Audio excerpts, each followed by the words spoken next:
안녕하세요. 오늘도 사연살롱을 찾아주셔서 감사합니다. 인천에서 커피숍을 운영하는 30대 중반 미혼 여성입니다. 저는 고등학교 때부터 남동생과 둘이 살았어요. 아빠는 저희 남매가 어렸을 때 사고로 돌아가셨고, 엄마는 제가 18살, 남동생이 16살 때 심장병으로 돌아가시면서 세상에 저희 둘만 남게 되었어요. 그리고 엄마의 장례가 치러지던 3일 동안은 정말 악몽 같은 시간이었는데요. 엄마의 형제들은 저의 남매를 서로 맞지 않으려 하면서도 엄마가 남긴 사망보험금에는 관심이 많아서 자기들끼리 3일 내내 싸움만 했어요. 그래서 그 싸움을 보다 못한 외할머니가 나서시게 되었죠. 저희 외할머니는 연세도 많으시고 자식들이 모두 형편이 어렵고 바쁘다는 이유로 시골에서 혼자 사는 처지셨는데요. 그런 할머니가 비통한 목소리로 이렇게 말씀하셨어요. 다들 그만해. 내가 정말 사는 게 정말 같다. 미경이가 갈 게 아니라 니들이가 가야 했는데 니들은 어린 조카 보기가 부끄럽지도 않아. 엄마, 우리도 다 사정이 있어서 그런 거잖아. 막말로 큰언니가 그렇게 죽을지 우리가 어떻게 알았겠냐고. 그래서 대책을 마련하려고 대화하다 보니까 큰 소리도 나는 건데 엄마는 아무것도 모르면서. 작은 누나 말이 맞아. 갑자기 쟤들을 우리 보고 어떡하라고. 우리도 뭔가 대책이 있어야지. 보험금은 반반씩 나누고 애들은 작은 원룸 얻어주고 월세랑 생활비 대주는 걸로 해. 어차피 가영이 좀 있으면 성인이잖아. 야, 왜 네 마음대로 결정해? 원룸? 너 요즘 보증금 시세 알고 그러는 거야? 그냥 기숙방 같은 데 보내. 그리고 이제 언니 없으면 내가 맞은데 왜 반반씩 해? 내가 더 가져가야지. 누나, 염치 있냐? 난 장남이야. 됐어 이것들아. 가영이 너 선택해. 할미 따라 영옥이 데리고 시골 가서 살래? 아님 네 엄마 보험금으로 독립하고 살래? 엄마, 미쳤어? 기어코 노망이 난 거야. 누구 마음대로 그 돈을 다 줘. 미성년자라 권한도 없는데. 권한이 왜 없어? 그네가 니들 돈 타가라고 꾸역꾸역 보험금을 냈겠냐? 참말 마. 그리고 니들은 이모도 삼촌도 아니니까 빠져. 저는 살면서 할머니 모습을 자주 보지 못했지만 할머니가 그렇게 화내는 모습은 그때가 처음이었어요. 그리고 동생과 상의 끝에 저는 시골 생활보다는 살고 있는 인천에 남고 싶다고 했는데요. 할머니는 그럼 그러라며 엄마의 보험금을 대리 수령해서 저희가 생활할 방 2개짜리 빌라를 전세로 얻어주셨어요. 그리고 엄마 보험금이라며 매달 100만 원씩 생활비를 붙여주셨는데요. 그렇게 제가 어렵게 고등학교 졸업을 하고 할머니가 제 졸업식도 참석할 겸 엄마의 남은 보험금을 줄 겸 인천으로 올라오셨어요. 그런데 전에 봤을 때보다 할머니 안색이 많이 안 좋으셨는데요. 할머니, 어디 아프신 데라도 있어요? 얼굴색이 안 좋으세요. 이 나이에 아픈 데가 없으면 그게 이상하지. 아이고, 우리 강아지들 엄마도 없이 어째 살았어. 많이 힘들었지? 할미라도 건강하면 자주 올라올 텐데. 아니에요. 그래도 할머니가 생활비도 주시고 쌀이랑 반찬도 보내주셔서 저희 걱정 없이 살았어요. 아, 그리고 지난 기말에도 영호이가 전교에서 1등 했어요. 누나, 뭘 그런 걸 말해. 왜? 네가 잘해서 1등 했는데 자랑해야지. 그래, 누나 말이 맞다. 아유, 우리 손자 대견하네. 니들은 어릴 때도 참 야물딱졌지. 어린 것들이 아빠 보고 싶다는 소리도 안 하고 엄마 힘들게도 하지 않더니 이렇게 부모가 없어도 잘 커져서 할미가 너무 고맙다. 자, 생각난 김에 줘야지. 잠시만 있어라. 할머니는 그렇게 말씀하시고 당신이 가지고 온 아이스박스에서 돈 뭉치를 꺼내셨어요. 그리고 놀란 저에게 건네주셨어요. 할머니, 이제 가영이 너도 어른이니 네 엄마 돈은 네가 관리해라. 할미는 이제 언제 어떻게 될지 몰라. 그럼 네 이모랑 삼촌이 너 난리를 칠 거다. 꼭꼭 숨겨놔. 할미가 배운 것도 없고 가진 게 없어서 자식들을 잘 키우지 못했어. 난 그렇다 쳐도 니들까지 걔들한테 시달리는 건 보고 싶지 않구나. 할미가 재산이라도 있음 더 물려줄 텐데. 가진 게 네 삼촌 장가 보낸다고 진 빚밖에 없어. 미안하다. 할머니, 그래도 저는 같이 사는 건 아니지만 할머니가 계셔서 많이 위지하고 살았어요. 지금도 그렇고요. 그러니까 할머니는 그런 생각하지 마시고 오래오래 사셨으면 좋겠어요. 말만이라도 고맙다. 근데 할미는 이젠 좀 편해지고 싶다. 할아버지 얼굴도 가물가물하고 네 엄마도 너무 보고 싶고. 할머니, 그래도 저 의사 되는 건 꼭 보고 가세요. 저 정말 열심히 공부할게요. 그래, 우리 영옥이가 그렇게 말하면 할미가 노력해야지. 고맙다. 할머니는 슬픈 듯 기쁜 듯 그렇게 눈가 촉촉하게 웃으셨어요. 그리고 그 해를 다 넘기지 못하시고 저희 엄마 곁으로 떠나셨는데요. 할머니 말씀처럼 할머니의 장례가 있던 날에도 이모와 삼촌은 서로 빚을 떠안지 않으려 싸웠고 그 불똥은 저희 남매에게 튀어 그때 할머니가 가져간 엄마 보험금을 내놓으라며 아주 난리도 아니었는데 경찰까지 와서 이모와 삼촌을 말렸으니 말은 다 했죠. 그렇게 어렵게 할머니 발인까지 보고 저희 남매는 도망치듯 인천으로 왔어요. 그리고 행여 이모와 삼촌이 저희들에게 돈 달라고 괴롭힐까봐 이사까지 했는데요. 그런 와중에도 공부 잘하는 동생한테 피해가 갈까? 동생 학교 주변 중 가장 외진 곳으로 집을 구했어요. 다행히 저희의 거처를 알지 못하는 이모와 삼촌은 할머니 장례식 이후 볼 일이 없었지만 어쩐지 새삼스레 앞으로 어떻게 살아야 할지 할머니까지 없는 세상이 더 무섭게만 느껴졌어요.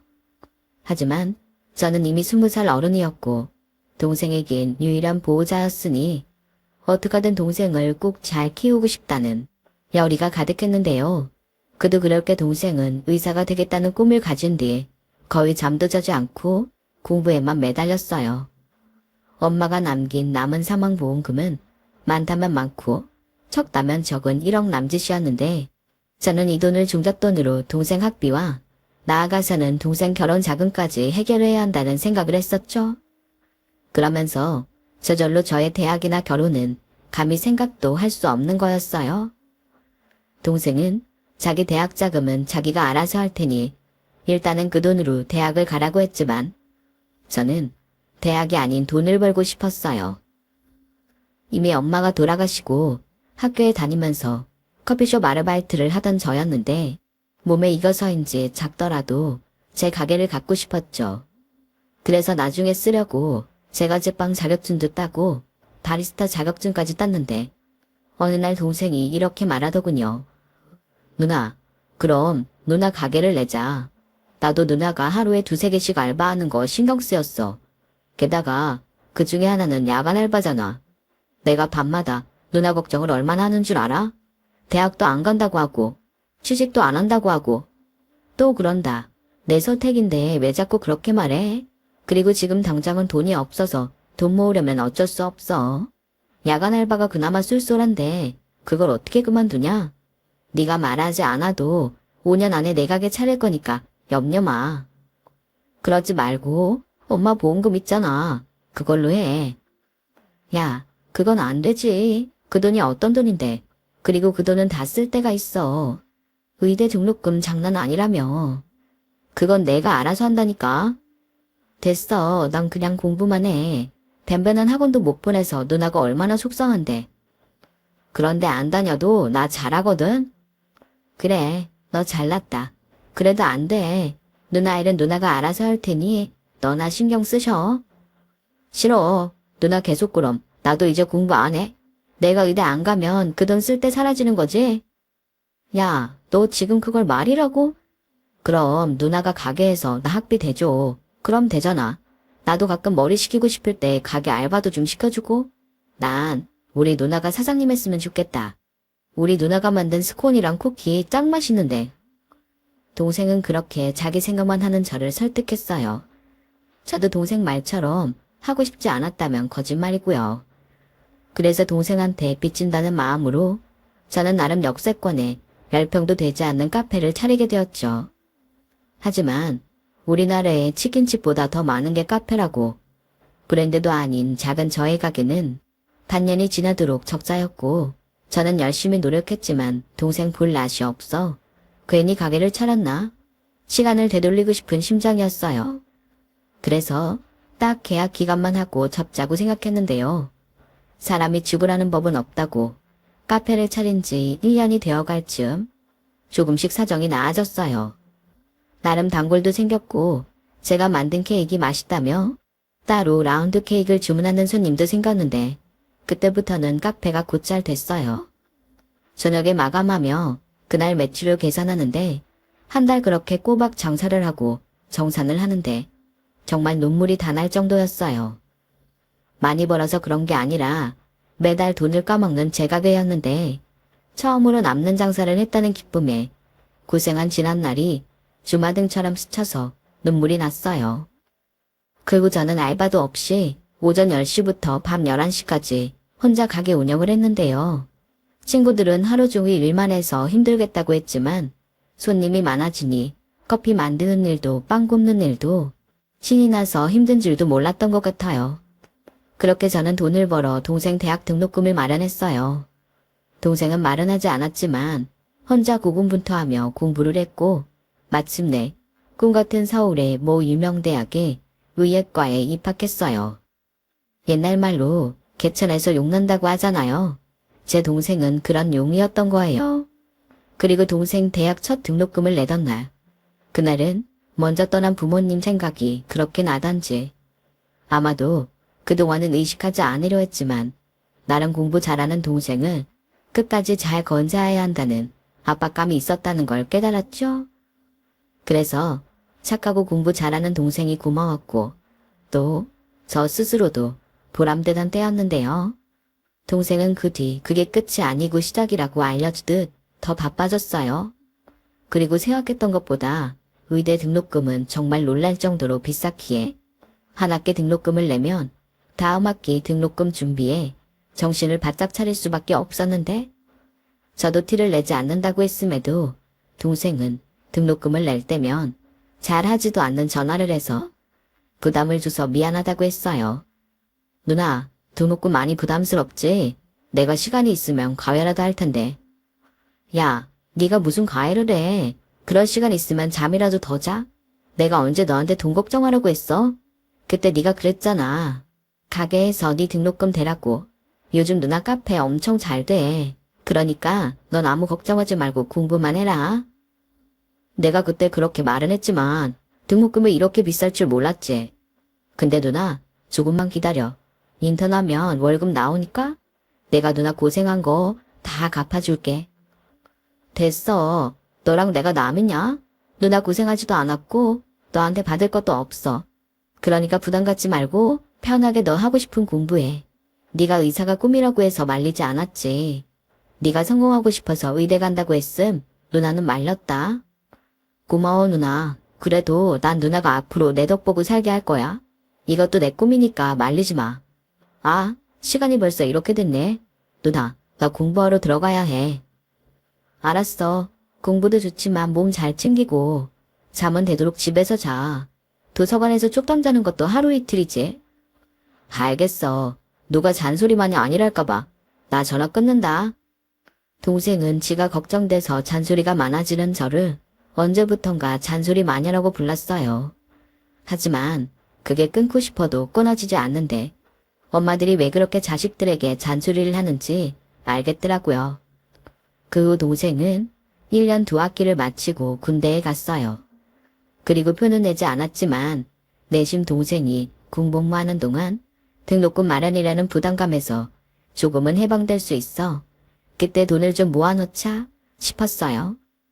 그리고 동생이 복학할 즈음이 되자 친구들은 하나둘 연애를 시작하더니 빠른 친구는 결혼 소식을 알려주기도 했는데요. 이상하게 그게 하나도 부럽지 않았어요. 친구들은 그런 저를 보며 제가 너무 동생만 바라보고 살아서 그런 거라고. 그러다 나중에 동생 장가 가면 어떡하려고 그러냐며 핀잔을 주기도 했는데 저는 동생이 좋은 짝을 만나 가정을 이루고 행복하게 산다면 그것도 나름 좋을 것 같았어요. 그리고 몇 년 뒤 동생에게 만나는 여자가 있다는 소리를 듣게 되는데요. 그때가 동생이 의대를 졸업하고 인턴 생활을 하던 중이었어요. 정신없이 바쁘다고 집에 올 시간도 없어서 서울에 방까지 얻어 사는 동생이었는데 뭔가 기분이 좀 이상하더라고요.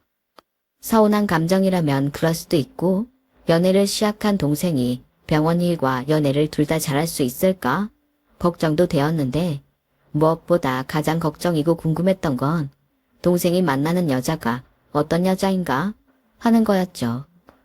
저도 저지만 공부밖에는 할 줄 모르는 동생이 사람 보는 눈이 있을지 누나로서 걱정이 됐거든요. 하지만 그렇다고 동생 앞에서 그런 내색은 할 수 없었어요. 행여 동생이 누나가 싫어한다는 오해를 하면 안 되니까요. 그래서 그저 속으로 좋은 사람을 만나고 있길 바랄 뿐이었죠. 그러면서 언젠가 동생이 저에게 여자친구를 보여주겠지 하는 생각을 했었는데요. 동생이 바빠서인지 그런 날은 몇 년이 지나도 오지 않았어요. 그 사이 응급실 레지던트가 된 동생은 더 정신없이 사는 듯 전화 연결도 잘 되지 않았는데 그래서 내심 여자친구와 헤어졌나 하는 생각을 했었네요.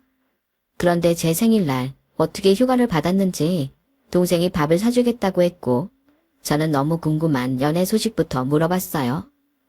너 전에 만난다던 여자친구는 어떻게 됐어? 헤어졌어? 아니, 잘 만나고 있는데 왜? 아니, 네가 하도 바쁘고 여자친구 얘기를 안 해주니까. 그럼 벌써 몇 년을 만난 거야? 이 정도 만났으면 누나 한번 보여줄 때 되지 않았어? 자기는 연애도 안 하면서 동생 여자친구는 엄청 보고 싶은가 봐. 당연하지. 그리고 누가 연애를 안 한대? 뭐야, 누나 연애해? 정말이야? 아니, 앞으로 할 거라고. 좋은 사람 만나면 당연히 해야지. 난 또. 아, 맞다. 나 누나한테 물어보고 싶은 거 있어. 원래 여자들은 그렇게 명품을 좋아해? 명품? 좋아하지. 비싸서 그렇지. 명품 안 좋아하는 여자가 있을까? 아, 그렇구나. 그럼 누나도 좋아해? 그래, 좋아한다. 근데 그런 것도 난 주제에 맞게 가져야 한다고 생각해. 능력 있는 자기 돈으로 사는 건 멋지지만 능력도 안 되면 명품만 고집하는 그런 사람은 별로지. 근데 그런 건 왜 물어? 설마 네 여자친구가 명품 좋아한대? 여자친구 집이 좀 잘 살아. 그래서 그런지 20살부터 자기는 명품 옷에 명품 가방 들었다고 하더라고. 아, 그래? 어쩌다 내 동생이 그런 금수저를 만났어? 뭐야, 놀리는 거야? 내가 먼저 좋다고 안 했다. 유진이가 먼저 좋다고 했지.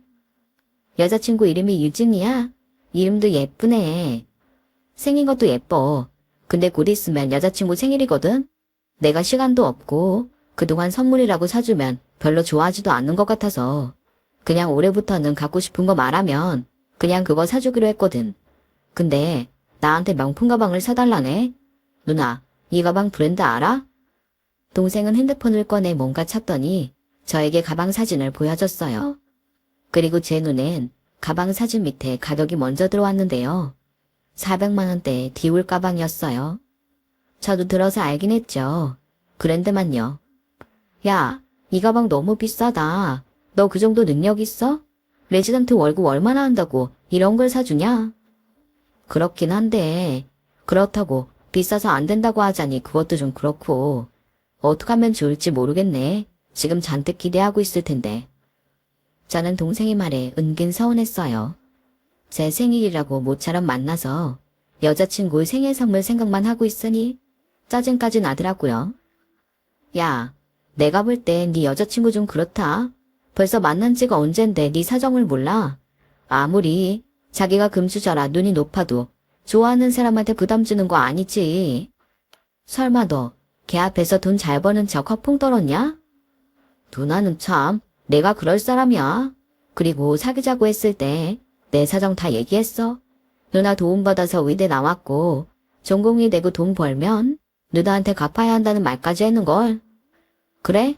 그때 걔는 뭐라고 했는데? 자기는 상관없대. 오히려 결혼하면 시부모님 없어서 좋다고 하더라. 그리고 전문 있다면 힘들게 대학병원 다니지 말고 개원하라고 했어. 자기 집 사위한테 병원 차려줄 능력 된다고? 그 정도 능력이 되는데 왜 너한테 가방을 사달래? 걔는 돈 안 벌어? 그냥 자기 집 백 믿고 놀고 먹는 거야? 너 행여 개원해준다는 말에 훅해서 여자 만나고 그러는 거 아니지? 누나, 나 유진이 좋아하거든? 유진이가 부자여서 좋은 거 아니야. 애교도 많고 만나면 설레고 좋아서 만나는 거지. 그리고 유진이는 내가 바빠서 잘 못 만나도 일 때문에 그런 거니 괜찮다고 해줘. 요즘 그런 여자 없어. 또 유진이는 부모님이 힘들게 남 눈치 보면서 일하지 말고 용돈 받아서 쓰고 결혼했으면 하시던걸. 아, 그러셔? 걔가 복이 많은 애구나. 부럽다. 그리고 가만 보니 걔도 걔지만 네가 더 좋아하네. 에휴, 그럼 나도 모르겠다. 네 연애사 네가 알아서 해. 저는 동생 말을 듣고 슬슬 걱정이 됐어요. 세상 물정 모르는 돈 많은 아가씨 같은데 자칫 잘못하면 제가 남자친구의 심술궂은 누나가 될 수 있을 것 같더라고요. 그래서 마음은 그러지 않았지만 동생의 연애사에 참견하지 않으려고 했어요. 자기가 너무 좋아서 무리를 하면서까지 명품 가방 선물을 사준다고 해도 그걸 말릴 수는 없겠다 싶었죠. 그 후 동생은 바쁘기도 했고 저에게 어지간해 사는 여자친구 얘기를 꺼내지 않았어요. 아무래도 제가 전에 뭐라고 한 부정형 같았죠. 그러면서도 꽤 오래 만나는 것 같았는데 제 동생이 국시를 치르고 전문의를 따자 슬슬 결혼 얘기가 들려왔어요. 누나, 만약에 내가 결혼한다고 하면 누나 서운해? 서운하냐고? 내가 왜? 근데 너 이제 막 전문의 땄는데 너무 이르지 않아? 누나 생각엔 자리 좀 잡고 하는 게 좋을 것 같은데. 사실 나도 그게 나을 것 같긴 한데 연애 기간도 길었고 유진이가 벌써 30이니까 유진 집에서 말이 많은가 봐. 하기사 그쪽은 또 그럴 수 있겠다. 그나저나 그렇게 오래 만날 동안 나는 한 번도 안 보여주고 누나 서운하다. 나도 기회 있으면 소개해주고 싶지. 근데 아무래도 여자친구 입장에선 누나라고 하니까 부담스러운 것 같아서. 근데 결혼 얘기 오가는데 안 그래도 내가 자리 한번 만들어 보려고 했어. 동생은 그렇게 말은 했지만 여전히 바빠서 그런 시간을 도무지 잘 내지 못했어요. 저는 그 사이 동생이 청약이라도 돼서 아파트라도 하나 갖고 있으면 부잣집에 장가 가더라도 기가 죽지 않을 것 같아 동생한테 말해 청약을 꾸준히 넣게 했는데요. 그러던 중 동생 명의로 청약에 당첨이 되었어요. 평수는 그렇게 넓은 건 아니었지만 좋은 위치의 대단지 아파트였기에 정말 잘 됐다 싶었죠. 동생도 믿기지 않는다고 했어요. 그러면서 당첨된 아파트에 들어가는 돈은 자기가 알아서 할 거니 저에겐 신경 쓰지 말라고 했는데 동생은 내심 그 아파트를 신혼집으로 쓸 궁리를 하는 것 같더라고요. 그리고 아파트 청약이 된 뒤 동생은 아파트가 지어지는 기간을 기다렸다가 결혼을 하자고 여자친구와 말이 된 것 같았고 그 사이는 대학병원에서 근무를 했는데 의사가 되기는 어려워도 전문의까지 된 동생은 거짓말처럼 벌이가 많아지니 씀씀이도 커졌어요. 글쎄 저에게도 명품 가방을 턱 하고 사주는데 보기보다 은근 제가 저래도 되나 걱정이 되더군요. 야, 뭐하러 이런 비싼 가방을 샀어? 누나, 그냥 받아. 누나가 힘들게 내 뒷바라지 했는데 누나도 이제 누리고 살아야지. 그러지 말고 내가 누나 차 한 대 사줄까? 누나 지금 끌고 다니는 경차 그거 위험하다. 사람들이 경차 타는 여자면 도로에서 얼마나 무시하는 줄 알아? 내가 차를 타면 얼마나 탄다고. 그리고 너 이렇게 갑자기 씀씀이 커지면 위험한 거 알지? 아파트 중도금도 내야 하고 결혼이야 내가 도와주긴 할 거지만 너 앞으로 큰돈 쓸 일 많아. 정신 차려. 에이 누나 나 의사야. 우리도 이 정도는 노리고 살자. 그리고 내 꿈이 원래 누나 호강시켜주는 건지 몰라? 그리고 나 누나가 걱정할 만큼 생각 없지도 않아.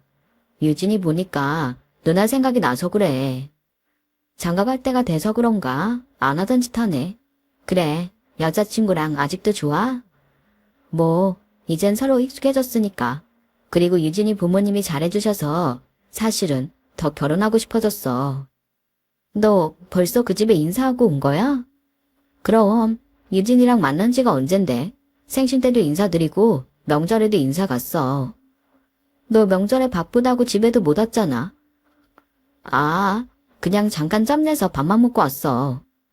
저는 동생 말에 기분이 상했어요. 그리고 아무리 좋게 생각하려 해도 동생이 만나고 있다는 여자가 좀 괘씸하게도 느껴졌는데요. 왠지 부모도 아니고 누나라 무시당하는 그런 기분이 들었거든요. 그렇다고 이제 와서 나는 그 여자가 마음에 들지 않는다고 말하는 것도 별로 같았고 엄한 화살은 동생을 향했죠. 동생이 가운데서 역할을 잘해야 하는데 아무래도 할 줄 아는 게 공부밖에 없었으니 자기 여자친구한테 휘둘리고 있는 것 같았어요. 게다가 보름에 한 번 정도는 제가 동생 자취방에 반찬 같은 걸 가져다 주는데 척하면 척이라고? 여자친구라는 애가 동생 집에 드나들고 있다는 걸 쉽게 알 수 있었어요.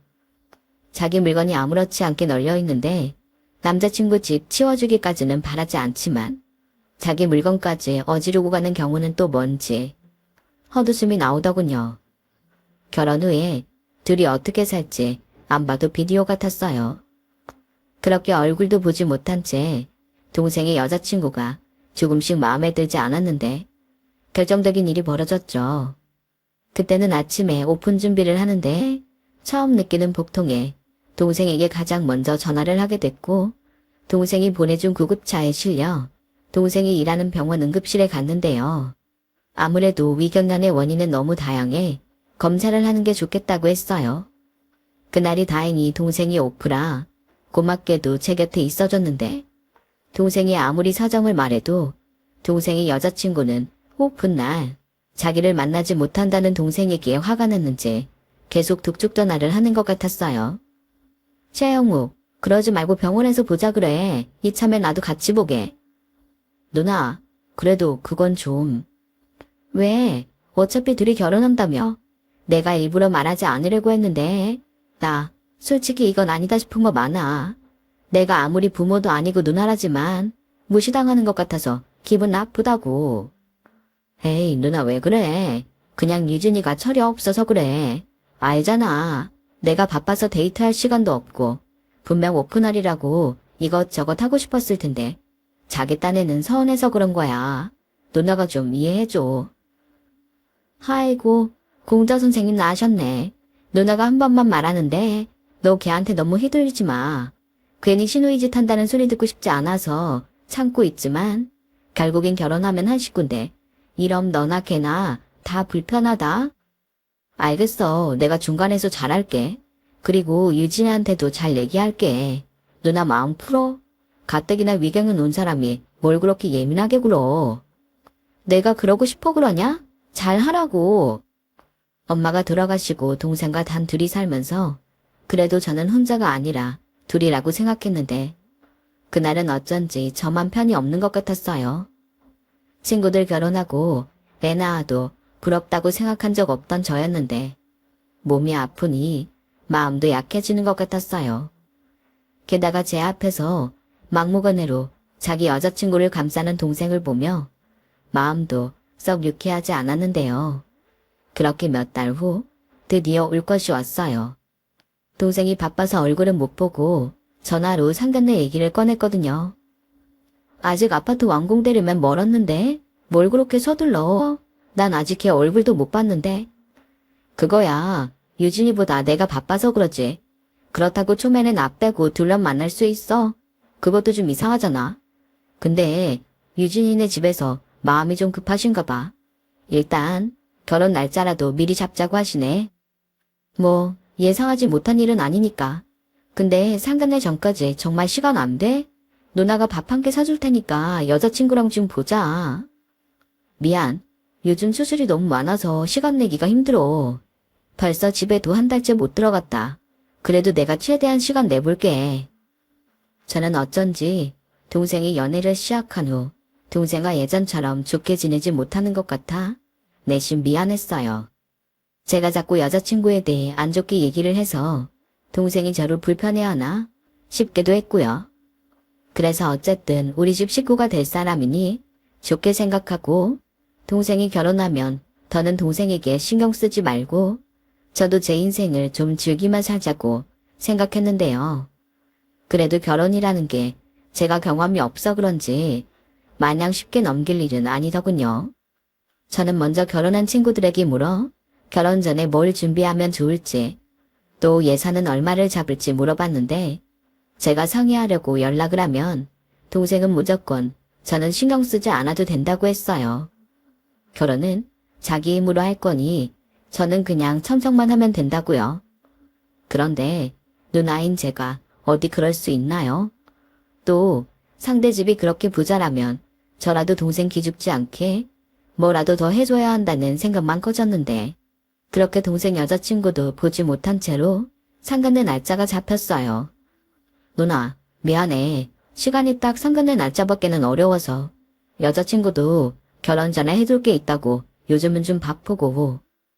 알겠어. 네 여자친구는 상견례 때 보면 되니까 너무 신경 쓰지 마. 그나저나 상견례 때 입고 갈 제대로 된 양복은 하나 있어야 하지 않아? 누나가 사줄 테니까 병원 근처에서 잠깐 보는 것도 안 돼. 여기 근처엔 그런 거 파는 데도 없어. 그리고 나 양복 있어. 전에 유진이가 생일 선물로 백화점에서 사줬거든. 어머 그랬어? 걔도 참 이럴 땐 고맙네. 이젠 누나 아니어도 챙겨주는 사람도 있고 이제야 누나가 좀 마음이 편하다. 너 장가 보내는 실감이 좀 나네. 그래. 난 유진이랑 누나랑 사이좋게 지냈으면 좋겠어. 나는 바쁜 사람이고 유진이는 그럼 혼자 외로울 때가 많을 거잖아. 그럴 땐 편하게 누나한테 찾아가고 그랬으면 좋겠는데. 그건 네 생각이다. 요즘 누가 신우랑 올케가 그렇게 지내냐? 그냥 우리는 적당한 거리에서 선 지키고 가끔 보는 게 좋아. 저는 어쩐지 마음에 들지 않았던 동생 여자친구가 그래도 동생한테는 잘하는 것 같아 그럭저럭 마음이 누그러졌어요. 제 친구가 그러더군요. 그냥 둘이 좋고 결혼 후에도 아무 문제 없이 살면 올케가 어떤 사람이고 어떤 생각을 해도 신경 쓰지 말라고요. 그래야 제 속도 편하고 올케와 얼굴 붉히는 일도 없다고 했는데 기혼자가 하는 말이라서 그런지 그 말이 맞는 것 같았어요. 그리고 저도 정신없이 살다 보니 어느새 상견례 날짜가 일주일 앞으로 다가왔어요. 그날은 주말이라 손님이 많았어요. 저희 매장은 작아서 테이블이 몇 개 없는데 그 테이블이 꽉꽉 차서 북적였죠. 제가 몇 달 전부터 인스타에 그날 다른 케이크와 빵을 구워 올리는데 그 빵 맛이 반응이 좋아서 점점 손님이 많아진 게 이유였어요. 그래서 내심 이제 가게를 좀 넓히고 직원도 한 명 뽑을까 하는 생각을 하고 있었는데요. 사람이 그렇게 많은 날에는 인력이 아쉽기도 했고 또 절대 만나고 싶지 않은 진상 고객을 상대하기가 혼자는 좀 버겁기도 했어요. 손님이 별로 없을 때는 그럴 확률이 상대적으로 적었는데 손님이 많아지니 모든 게 다 좋을 수는 없다고 이상한 고객이 한두 명은 꼭 있었거든요. 그리고 그날도 그런 손님이 한 명 있었어요. 거의 다 먹은 음료잔과 거진 다 먹은 케이크 접시를 내밀며 자기가 아는 라떼 맛이 아니라고 하면서 케이크에서는 머리카락이 나왔다며 환불을 해달라고 하더군요. 저는 당황했어요. 컴플레인 거는 고객이 내민 음료잔과 케이크는 누가 봐도 다 먹은 거였으니까요. 그래서 음료 맛이 어디가 이상하냐고 구체적으로 말해달라고 했고 케이크에서 나온 머리카락 색이 노랗길래 저는 노란 머리가 아니라서 이상하다고 했어요. 그러자 그 손님은 대뜸 이렇게 화를 내더군요.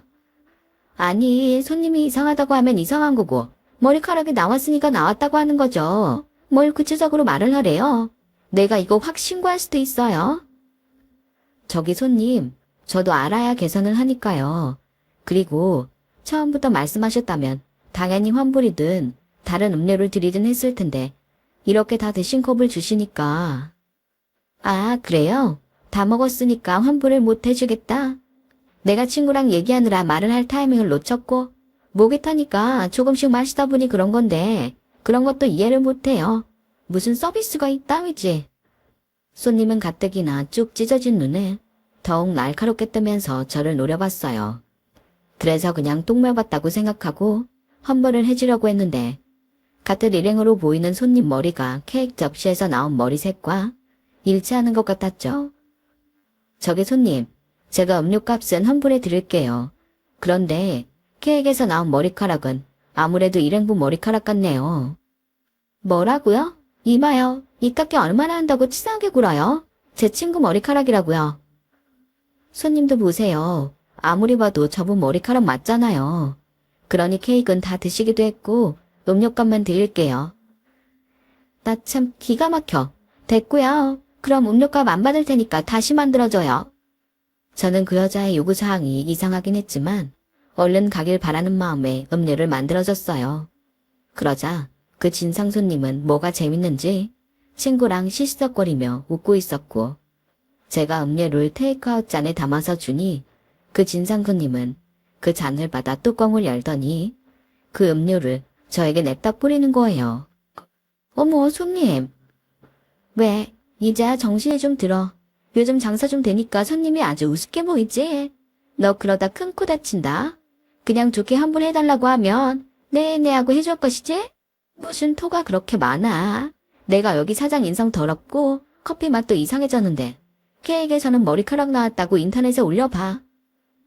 손님, 저야말로 이게 무슨 짓인지 모르겠네요. 억지로 부려도 이분수죠. 이게 무슨 짓이에요? 인터넷에 올린다고요? 올려요. 나도 진상 손님이라고 손님 사진 올릴 테니까요. 뭐야? 죄송하다고 사과는 못할 망정. 너 내가 누군지 알아? 여기 가게 우리 집에 말하면 한 방에 망하게 할 수 있어. 야, 우리 심심한데 얘 손 좀 보자. 아주 이 동네에서 쪽 팔려서 장사 못하게 만들어야겠어. 진상 손님은 자기 친구까지 동원해 가게에 물건을 던지기 시작했어요. 그러자 제가 급히 112에 신고를 했고 경찰서에 간 여자는 손님 응대가 너무 기분이 나빠 그랬다며 봐달라고 하더라고요. 그것도 제가 아닌 경찰에게요. 아무리 봐도 이런 일이 처음은 아닌 것 같아 보였어요. 그런데 문제는 뜨거운 음료를 뒤집어 써서 제 얼굴을 치료를 받아야 한다는 거였고 경찰이 저건 어떻게 할 거냐고 물으며 부모님께 연락을 하겠다고 하니 꼴의 부모님은 무서운지 그제야 자기들이 치료비를 주겠다며 저에게 합의하자고 하더군요. 그때 경찰분이 저한테 어차피 달래야 할 것도 없으니 합의금이라도 좀 받고 넘어가는 게 좋을 것 같다고 하셨어요. 그러면서 저에게 이렇게 기뜸도 해줬는데요. 저 사람들 하는 짓 보니까 처음 아니네요. 괜히 해코지 당하지 마시고 합의금 받고 그냥 봐준다고 하세요. 대신 가게에는 얼씬도 하지 말라고 하시고요. 저도 다음에 또 그러면 가중처벌 상습범이라고 겁을 줄 테니까 여기서 마무리하시죠. 저는 분했지만 저것들이 제 가게에 또 올까봐 불안한 마음에 경찰분이 알려주신 대로 얼마 되지 않는 합의금을 받고 상황을 정리했어요. 그러면서 경찰서 밖에서 그것들이 하는 말을 듣게 됐는데요. 야, 그냥 커피나 뿌리고 협박이나 하고 말지. 뭐하러 이렇게 일을 키우냐? 왜? 너도 같이 했잖아. 이제 와서 딴소리야? 너야 집에 돈 좀 있고 곧 시집가면 그만이지만 난 아니잖아. 알겠어. 어차피 이것도 결혼하면 못해. 그냥 좋게 환불받고 맛있는 밥이나 먹으러 가라고 했지. 작은 가게 주인이라 쫄아서 쉴 줄 알았더니 이게 뭐야. 재수없어. 참 요즘 것들 문제라고는 하지만 저는 저런 딸을 낳았을 그 부모가 불쌍했어요. 그리고 결혼한다는 말에 저런 인성 가진 여자랑 결혼할 남자도 딱하다고 생각했는데 나중에 저것들이 또 제 가게에 와서 횡포를 부릴까 그 둘의 대화를 모른 척하고 녹음을 해두었어요. 저도 살 길은 찾아야 하니까요. 그렇게 그 일의 사건은 끝이 났어요. 이번 생에 다시는 보고 싶지 않은 최고 진상 고객이 되었는데 엉망이 된 가게를 정리하는데 왈칵 눈물이 쏟아지더군요. 장사를 하면서 별 이상한 사람을 다 보긴 했지만 이렇게 저에게 직접 폭행을 한 건 처음이라 심장이 벌렁거리면서 눈물이 나왔어요. 그리고 그때였어요. 무슨 바람인지 늘 바쁘다는 동생이 가게를 찾아왔고 엉망이 된 가게와 저의 모습을 본 동생은 많이 놀란 듯 저에게 물었어요. 누나, 이게 다 무슨 일이야? 얼굴은 또 왜 그래? 너야말로 이 시간에 여길 왜 왔어? 한참 바쁜 거 아니었어? 요즘 내가 너무 바빠서 누나한테 소홀했던 것 같아서 누나 놀래켜주려고 왔는데 이게 뭐야? 누가 그랬어? 있어, 진상 여자들. 조금 전에 경찰서 다녀왔고 합의도 했으니까 괜찮아. 뭐가 괜찮아? 얼굴이 이런데 병원 안 갔지? 화상 이렇게 두면 흉져. 당장 나랑 병원 가자. 약국에서 대충 소독하고 연고 발랐어. 내가 반사적으로 잘 피해서 그 정도는 아니래. 넌 밥은 먹었고? 지금 밥이 문제야? 이런 일이 있었으면 나한테 연락을 했어야지. 연락하면 네가 올 수는 있냐? 됐어. 누나 일은 누나가 알아서 해. 조금 있으면 장가갈 놈이 별 걱정을. 장가가면 뭐가 달라져? 매형이 생기기 전까지는 누가 뭐래도 내가 누나 보호자야. 저는 동생의 말에 내심 기분이 좋았어요. 사실 장가가면 이젠 지금처럼은 못 지낸다고 생각했는데 동생이 저렇게 말해주니 고맙더라고요. 그래서 동생은 화를 냈지만 저는 웃음이 나왔어요. 왜 웃어? 누나는 지금 웃음이 나와? 이제야 좀 안심이 돼서 그래. 어차피 걔들 쪽팔려서 여기 다시 못 와. 그나저나 누나도 아직 저녁 전인데 우리 오랜만에 치킨이나 시켜 먹을까? 이 와중에 치킨 생각이 나. 아무튼 나 자고 가도 되니까 맥주도 마시자. 오, 웬일로 바쁜 의사 선생님이 그렇게 시간이 돼? 나도 살아야지. 누나나 일어나. 여긴 내가 치울 테니까. 저는 그날 밤 진상 여자들 때문에 기분이 꿀꿀했지만 모처럼 동생과 치맥을 하며 즐거운 시간을 보냈어요. 그랬더니 최악의 하루도 그럭저럭 웃으며 보낼 수 있었고 곧 상간의 날이 되었어요. 저는 잔뜩 긴장되긴 했지만 나름 초면에 책 잡히지 않으려고 신경을 많이 썼어요. 생전 잘 사입지도 않는 정장도 한 벌 사입었고 오랜만에 미용실에 가서 머리도 했는데 날이 날이니만큼 부모님 생각이 많이 나더군요. 하지만 힘을 내기로 했어요. 제가 부모님 대신이라는 생각이 들었거든요. 그리고 약속 시간보다 일찍 도착한 저와 동생은 예약한 방에 자리를 잡고 앉았고 10분 정도가 지났을까? 인기척이 들렸어요.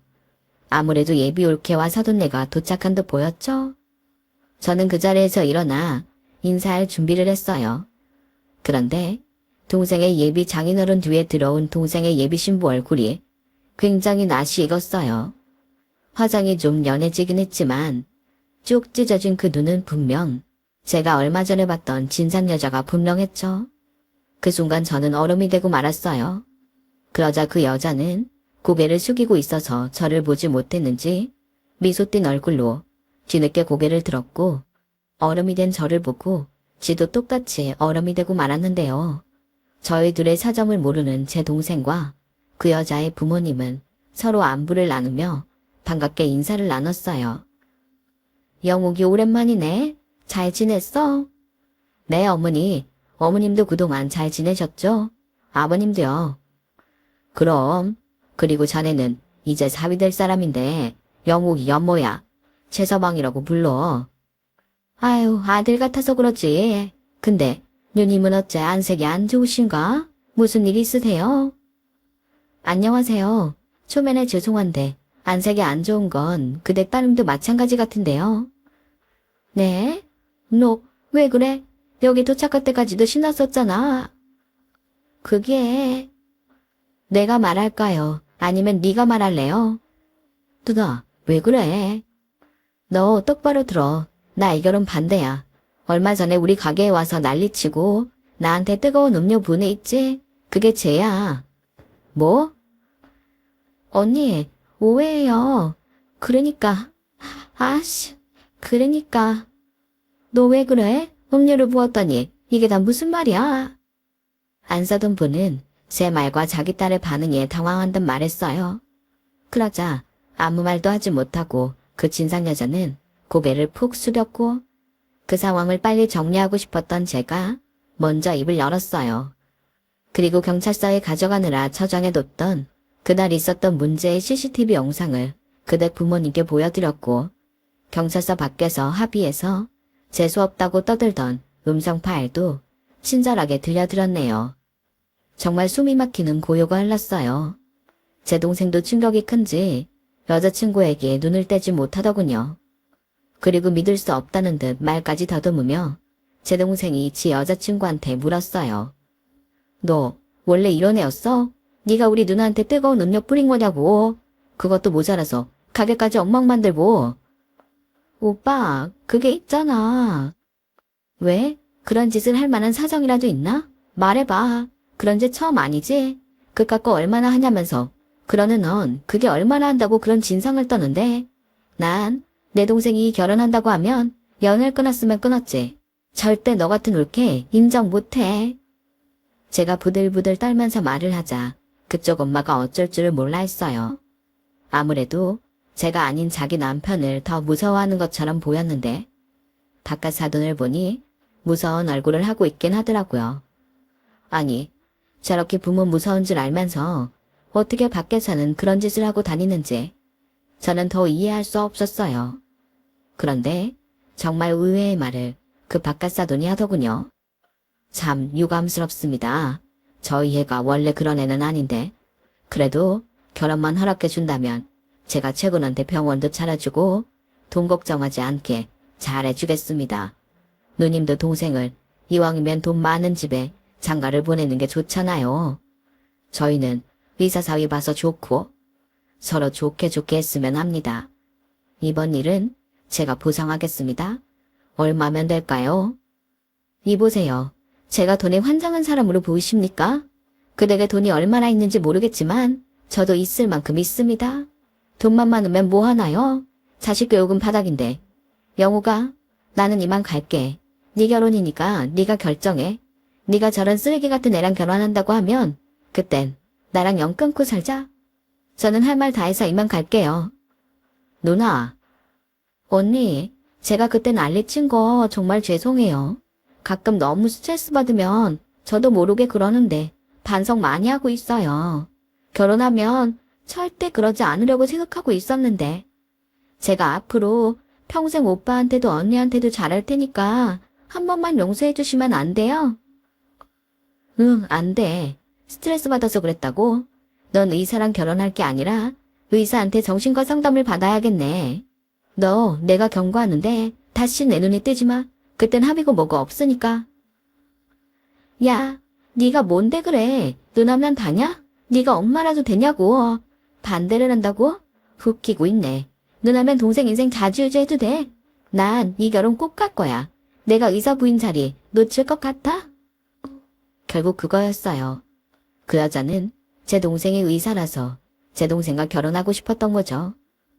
저는 순간 너무 화가 나서 제 앞에 있던 국그릇을 똑같이 그 진상 여자의 얼굴에 뿌려줬어요. 이건 네가 뿌린 음료보다는 덜 뜨겁네. 마음 같아서는 펄펄 끓은 뚝배기라도 던지고 싶지만 내일 일할 내 손이 아까워서 참는 줄 알아. 이봐요. 이게 대체 무슨 짓입니까? 아무리 우리 애가 잘못을 했다고 해도 이렇게 부모가 있는데 남의 딸한테 이러면 됩니까? 그 말씀은 부모가 없으면 밖에서 무슨 짓을 해도 된다는 소린가요? 부끄럽지도 않으세요? 남의 집에 시집을 보내시려면 적어도 최소한의 예의범절은 가르치셔야죠. 왜? 부모가 없다고 하니까 저희가 만만하셨어요? 제 말에 그 여자의 부모는 입을 꾹 다물었어요. 그리고 제 동생이 이만 나가자며 자리에서 일어났는데 아무래도 동생도 이 결혼은 못하겠다 결정한 눈치더라고요. 그러자 그 진상 여자는 제 동생 바지가랑이를 붙들고 매달렸고 제 동생은 아무 말도 하지 않고 그 손을 뿌리친 채 제 손을 잡고 상견례장을 나왔어요. 그 뒤 저나 동생은 집에 도착할 때까지 아무런 말도 하지 않았어요. 그저 깊은 한숨소리만 공간을 채웠는데 집에 도착하니 동생이 먼저 말을 꺼냈어요. 누나, 미안해.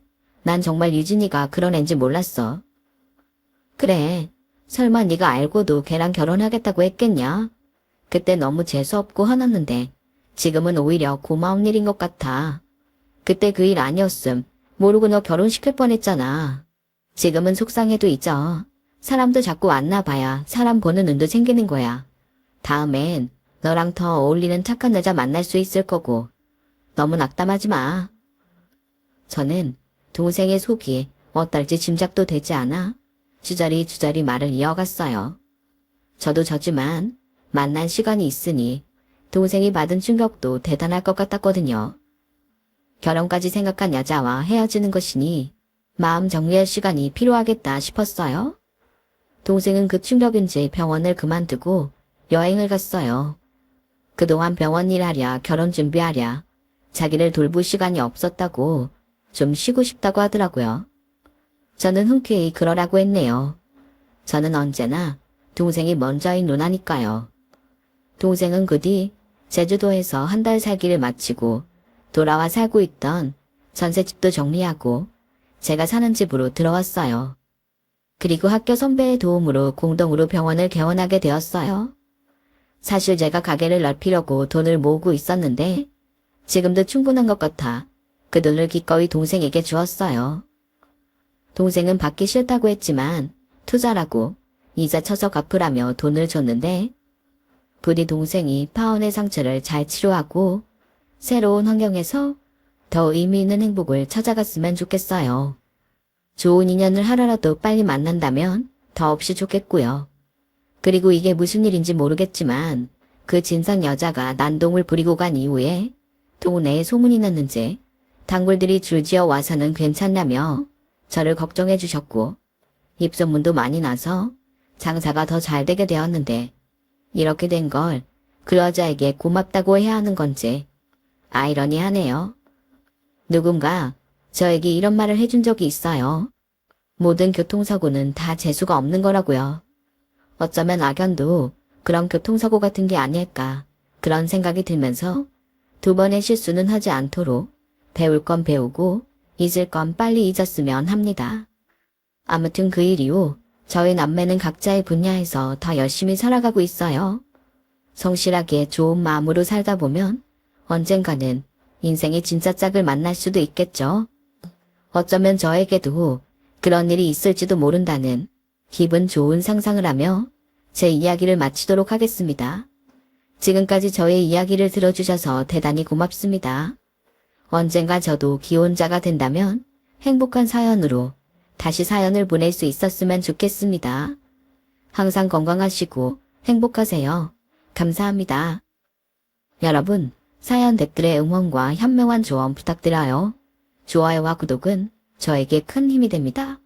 오늘도 좋은 일 가득하세요.